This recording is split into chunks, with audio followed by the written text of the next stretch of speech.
Alors, je suis certaine qu'ils vont être tellement bons que j'ai pas grand-chose à dire, mais je voulais quand même faire quelques rappels. Cette rencontre est réjouissante et surtout, elle ne doit rien au hasard. J'ai oublié d'appuyer sur la machine, là, je me fais engueuler. C'est bon là, c'est parti. Donc, cette rencontre ne doit rien au hasard. Car nous qui sommes là dans la salle aujourd'hui et qui sommes autour de cette table aussi, je crois qu'il faut se rappeler qu'à la fin des années 90, nous nous sommes tous engagés, de manière diverse certes, mais nous nous sommes tous engagés finalement sur une même question qui était le refus de l'effacement du Parti communiste et le refus du renoncement au communisme, le refus d'effacer 1920.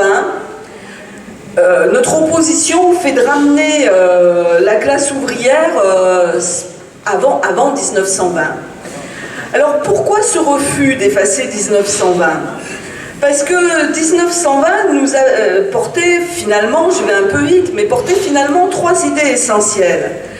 D'abord, celle de l'émergence d'une force révolutionnaire qui s'identifie et qui se sépare, qui se rend autonome du courant réformiste, et tout particulièrement avec la création des partis communistes.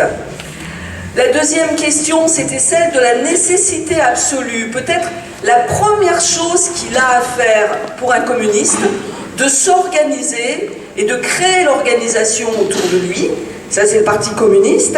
Et puis, 1920 portait une troisième idée très importante, qui était que la révolution était possible, même si elle ne s'était pas passée là où Marx l'avait prévu au départ.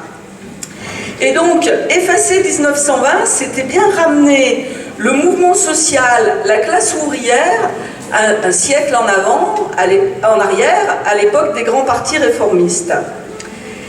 Et je pense que ce n'est pas un hasard non plus si en 2000, au moment du congrès de Martigues, la section de Vénissieux avait déjà travaillé, ça m'a fait sourire de la revoir ce matin, cette exposition qui date de 2000, qui était donc sur le manifeste du Parti communiste et qui déjà abordait la question du communisme.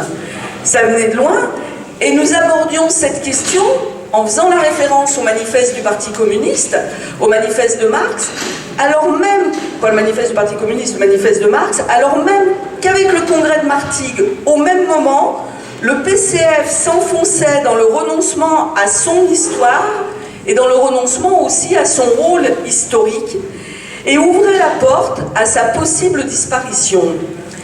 C'était déjà ce qui se passait en Italie. Et déjà, nous pensions que le communisme était une question centrale et nous affrontions ceux qui, dans nos propres rangs, ont conclu de la chute du mur de Berlin que la révolution, le socialisme, le communisme, la volonté d'en finir avec l'exploitation, d'abolir le vieux système capitaliste, tout cela était une douce utopie et que le plus simple était donc d'enterrer cette affaire pour voguer vers d'autres voies, plutôt que d'en tirer les leçons pour que le mouvement populaire, le mouvement social, le Parti communiste et les révolutionnaires puissent continuer à avancer. Ceux-là, qui ne le mesuraient peut-être pas à ce moment-là, ont finalement été entraînés jusqu'au bout des renoncements de ce premier mouvement, et tout a suivi. Le renoncement au marxisme-léninisme,